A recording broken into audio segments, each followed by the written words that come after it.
abode nhwehwe mu da bia onyankopon obo ade no ekase yeni aduaba no ne fa ahan no ensa yare no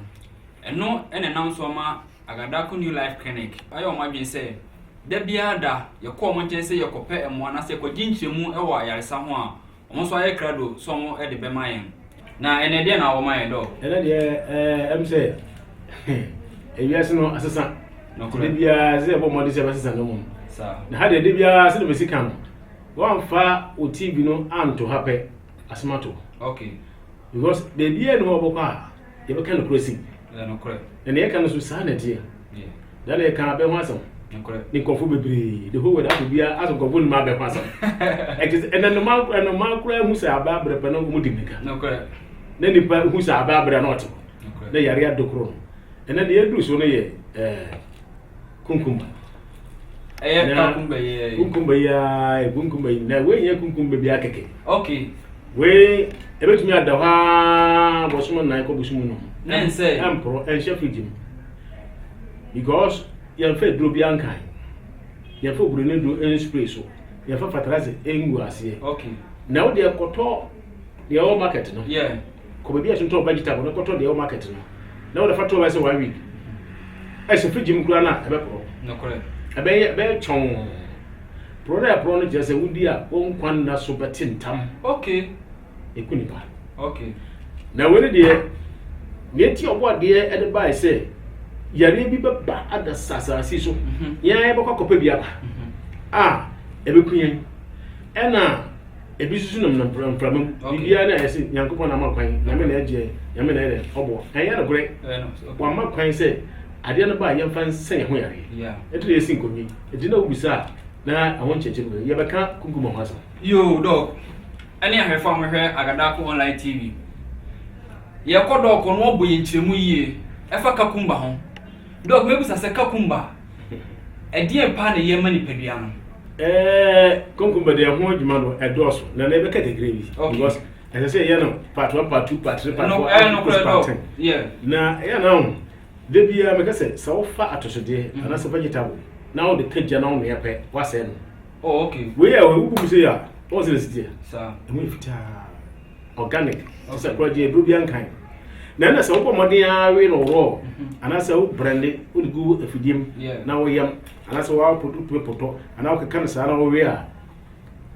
me be ka bibia fade we wona be etie fon wa okay we na hu sa keke no obi na ene na ade ye nua ade na me na we yankopon kan chose habama no konua no ana konua na fa wose mun de duaba no mo fa han nsa ya ni aha fa se o kan raw no kure etinya na ne ye suatra na bibia na da kaja bibia na tutu bibia na nua we nyi su hye kape adana asamfoforo ne mono no akọ ye mu a emmo bi ti se de bia won ne temani abro na cancer mo ni kun koforo okay breast cancer prostate cancer so heart enlargement liver cancer abai stomach cancer esophageal cancer omu na akeka abrofo akase se o se throat na bibi na ade na se o minu kuro no we ekuro bia wo mu no se ko mu pene ekuno ayaka kumbe ekuro bia de kuro cancer abo bi o se baby bia o so sa de we ekuro mu se kiridi ade na kase ko mu a set bi wo e mo no hu na no mu dwane gidi etu bema bia ya sha no rubber obi o ya sha no rubber prostate be ka prostate wasa say ya largest ahon kase ana say kura bum ana say odwen so moja ana say obi o odwen so na fisio fitia bi abo bia o sha bema sabi wa ya se a wo wi wa moto kura badaw odwen so twa no ya sha rubber de we dry ene kakumba mo ko market koto na market no enye juma okay edu ya de kasa say papa no kasa so ya kwa ye koto ade na entisa but munya papa na to we ye kuraje obroni edrobia enkan fa fertilizer enkan organic okay na yade a kimi tu asia kura ma efiri nipa mum ayem mia kasa de diabetes diabetes ya esiche ya adokun ko bi kimi trans ne ekutwa na pain wa trans ne choba kuna ka ope na tekram na tekram so ay tum ale na do ni ko sari we ana say okay so bi ni mo bi kire lack of knowledge they are ira enti ne dura sani we de tumi hia ase ko tumi hwe sugar no nyina fi ne bam na de tia se ebeduru bebi obo ade na ka se suba sunsumo de bo ni pa na ebeduru pa na ade na ka se stable okay 4.5 ne gina 5.8 ne gina ho akọso ay 6.5 enkoso bi mu da because of this kunkumba ne do ani e do kora so na wahi bibi kwada no nka won kwada o de nesi no nka ho kora onka ho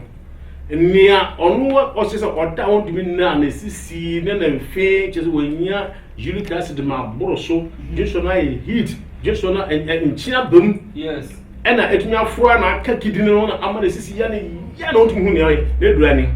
no because na ene be and also kan raw and so what be ene me be do so dey wo chere do dey there say o say so me sa mo no we na e man kwada omo wi a omo we dey so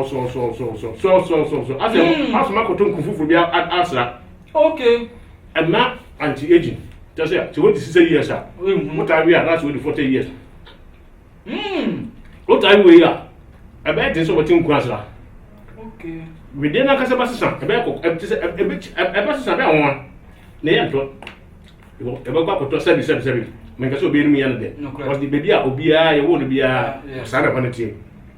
ana we se ye ko mu a toxic if bi a be ne peduen aba mo gina ba mo sunu mu e pien go ba okay what is it toxic obi ha wa no mu ni boni abrofunu wa no mama che se wa download che se ko google e che ne mo ye twem we ngo mu e be pie fini na to egu wa no mu ni boni wa no so bebre mo die bia na pon e pie ni na to go abontin okay we me obi ho ko fu bi ha no ha se so ha se ha na to do I say ai apa e fu hi aye kakumba e fu hi ko se ni na mo do ene na just do na ben power bat yin nti when did abontin and abontin san ye to obi a onyo bi anto because ne boy yedin e che ye penaya akase ni ato we edo bi ankan aso se aso no kure do yes nti bi a bi a obi nya sa di we bi no oko bebi a onya bebi a obakọ no munya sa munya papa dog mi bo o se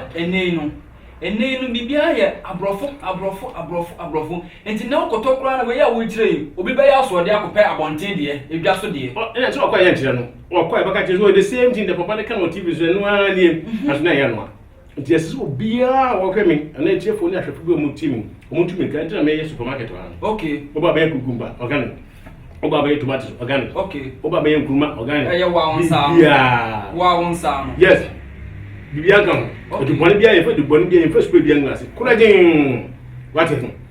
ati bipu ade mu a oboni atune dis antioxidant okay just say wuro mu a eno tetumi activate power bia ekum e ma ne badam e tufi ni pedion e ma ya de tumi nyine ne pedion 24 hours kunkumba okay ati ni pe ni so wan inflammation ahututuo basa oh hey bode wuro ni na ka che tie fo ni ade ko se me ma he fati ase ya na se so we no obefa ne sen eno an se me wi so we ya ade e okumi wi ba we ba ko we ni no kura ayo we nkuni pa na do we win beble nsu sanso bi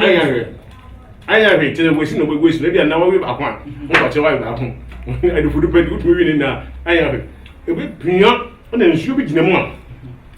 so di gwa ma no nsu a oh kasara anu ma nsu e mo su ko no so e bia no ba ko pa ni e ko mo nsu ko to no okay nti ni pedue na kasa tumi tai no nsu e pie fi na to oh ti say and to my na wusi wusi wi asu nye nsu fufu no de sanfum nti we ni ye edro bi a e ko mu a e ko nanne abiane bi a ko mu a atosude bi a ko mu a eno atumi dana de ne pedue no e pie mu nsu fi na to okay what is it ya kungu so e go fobi in fact hey okasa wo ha wo ye no ma bati bad brief ohun yes as ni yemu so na pro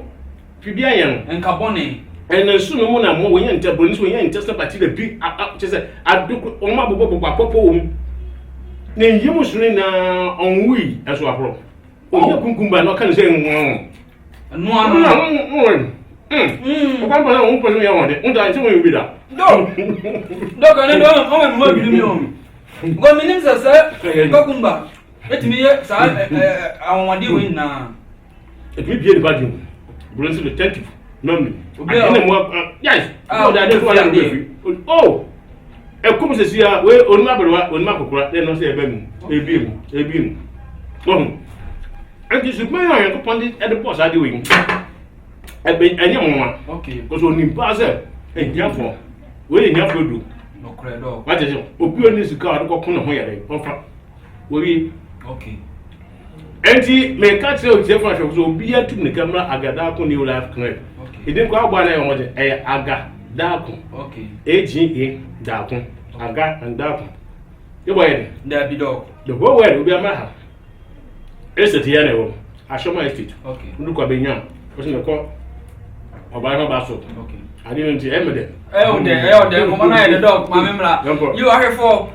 said the die no ene nso ye ne Agadaku New Life Clinic and I idea share ACU awada Agadaku New Life Reverend Dr. Michael Kofidako and I'm name a tune common. Said one yard to Debia say, Debia that day, Yaban and on dear or Mremayan, so be church saying, no what to for nothing, but won't me ma, once what than no doctor, said the Debia or no.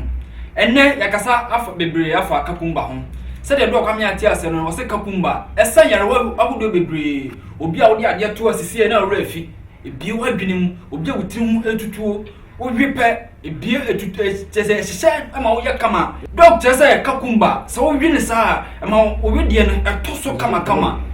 enti yensa mre no meko dog na dog ama ye futuo etwato se ne beye na won so wo hwe o machi akwan a obehu o mti dog ya ba wo biem chewe echi akwan na fa wo telephone number etudwa echi akwan de etete de bia no ana de akwan de ba kope okay na ndi bia na kwan che dos no ya na ne sang dos no kwa no ti the whole way obia ni mo nkran onye esi nkran kumas na oba kapra no friba me duru nkran so ko Ashoma estate okay na Ashoma estate na kwa benya enye no yo new Ashoma na old Ashoma aha na new Ashoma estate